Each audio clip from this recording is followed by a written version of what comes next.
Let's go to Deborah Kostroun at the NYSE. Deborah.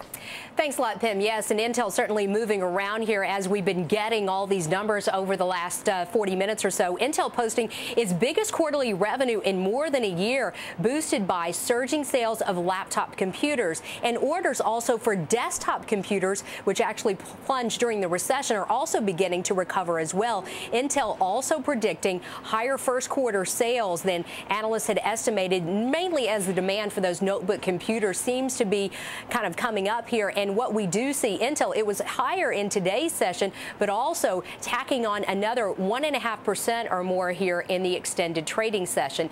Now, in anticipation of those earnings, technology stocks were higher on the day. In fact, for the most part, Oracle rising to an almost 9-year high as Morgan Stanley predicted a stock rally as the acquisition of Sun Microsystems boosts their earnings. So Oracle actually getting a pretty good lift as well, and some of the competitors for Intel also putting in a pretty good performance. Now, for the rest of the market, it was really kind of a slow, steady climb all day. That was after business inventories increased more than forecast. That offset a report that said retail sales unexpectedly fell 0.3% in December, and that highlighted the risk that maybe the largest part of the economy could be slow to recover.